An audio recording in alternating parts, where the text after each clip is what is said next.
remercier bu baax a baax si ni ngeen di àndee saa su ne ak sunu ay programme daleen ak jàmm ci li gën a fës ci xibaar yi tey yemook altine fukki fan ak juróom ci weeru janvier atub 2024 dañu koy door ak ubbiteek bus rapide transit di BRT bi nga xam ni depuis démb rek lañu ko doon dalloo foofee ca Géejawaay muy nag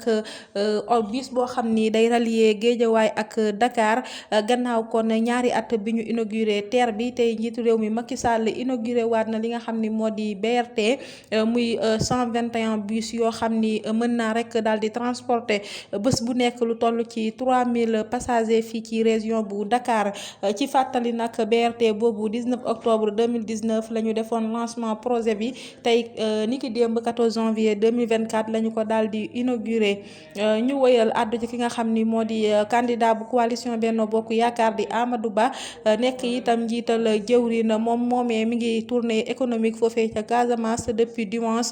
mu mel ni nag boobule tournée dina dem ba mercredi 17 janvier 2024 ba mu demee nag dem na fi nga xam ni moo di kër Sidiki Kaba di ministre de l'intérieur ngir nag jébbal njaalam waaye itam njaalu gouvernement bi yépp ak bu njiitu réew mi Macky Sall ndax moom moomee di Sidiki Kaba dafa ñàkk frère am bu yàggul dara gannaaw loolu nag dem na ca région bu Kolda ngir nag amal li nga xam ni moo di lancement marathon économique des bi nga xam ne dañu koo jagleel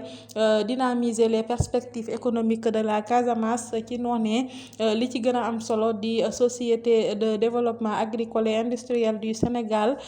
SODAGRI ba noppi nag foofee la daal di dem ndax foofu nekk na étape boo xam ni étape bu am solo la ci boobule tournée ndax nag potentiel agricole bi nga xam ni zone bi am na ko ñu woyal daal di àddu ci ki nga xam ni moo di njiital Pastef ba woon di Ousmane Sonko moom nag nee nañ ca Cap Manuel ba mu nekk depuis weeru novembre bi ñu weesu bu ñu sukkandikoo ci journal bi di Les Échos moom moomee nag mi ngi am ay visitam ni mu ko neexee mu mel ni ay audience am ci moom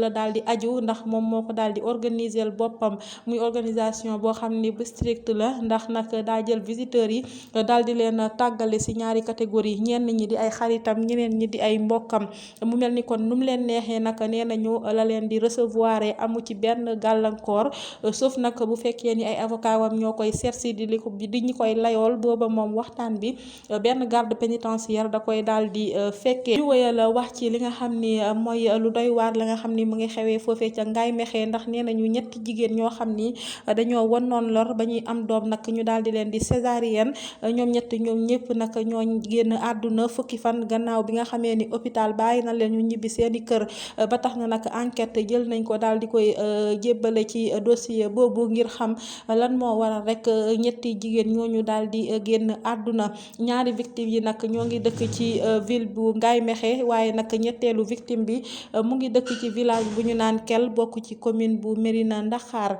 accident boo xam ni nag moom moo am niki fan yi foofee ca Hann Mariste muy benn conducteur boo xam ni nee nañu dafa màndi woon moom nag moo jaar si kaw ay oto bi mu jaaree nag daal di leen mbëkk ba noppi nag daw noonee gendarmerie bu Hann la ko daal di tegee loxo ci ëllëg sa si noonee nag lañu ko àtte moom nag ak xaritam bii di Ibrahima ST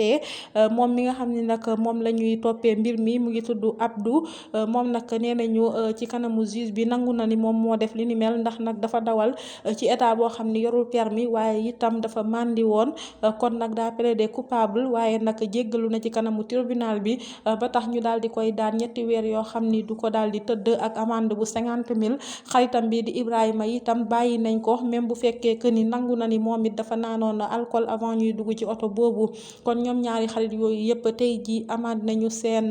liberté. dañuy jeexal ak xibaar bu neex bi nga xam ni mooy matchu Sénégal bi mu doon jongante ci digganteem ak Gambie di luñ soxal Coupe d'Afrique des Nations atub 2023 muy match boo xam ni moo ubbil gaynde yi seen compétition waaye nag ndam lañu ca jëlee ndax 3 but la gaynde yi Sénégal yi daal di dóor Scorpion yu Gambie yi muy kon loo xam ni lu neex la ci supporters sénégalais yëpp fii la ñu ndar képpee xibaar yi ma jox leen dig daje ëllëg ci actualité 24 jërë ngeen jëf.